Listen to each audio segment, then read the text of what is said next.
On va reparler de la maladie à virus Ebola. Dans ce journal, au total, 54 cas ont été guéris sur les 204 cas de fièvre hémorragique signalés dans la région de Béni. Des informations livrées par le ministre de la Santé publique lors d'une conférence de presse.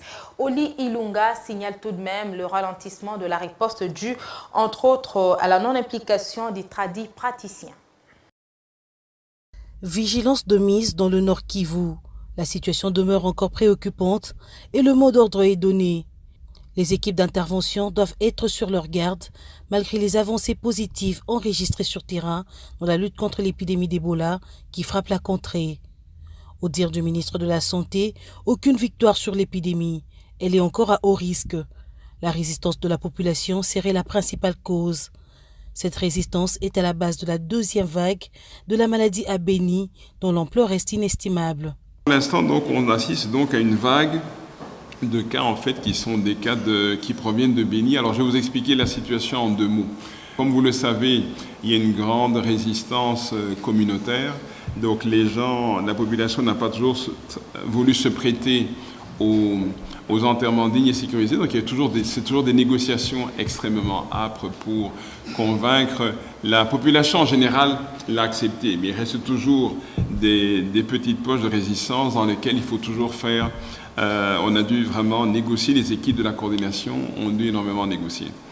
Et c'est devant la presse que le ministre de la Santé a identifié ces autres facteurs qui ralentissent les avancées dans la riposte dans la ville de Béni. Un autre volet de la résistance communautaire, c'était le fait que les cas contacts ou les cas confirmés ne se prêtaient pas au suivi et ont eu tendance à fuir dans d'autres zones voisines où elles ont propagé, où elles risquent de propager la maladie. Et la plupart aussi de ces contacts ont même refusé la vaccination. Donc on se retrouvait donc dans un contexte tout à fait particulier.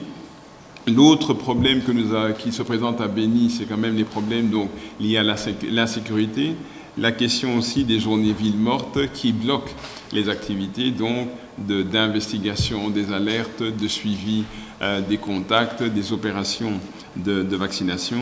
Et en fait, il y a aussi un dernier critère, c'est la faible implication, la faible collaboration des tradis praticiens. Donc dans cette riposte, le bilan, à la date du 12 octobre 2018, affiche 207 cas de fièvre hémorragique signalés dans la ville de Béni, dont 172 confirmés et 35 probables.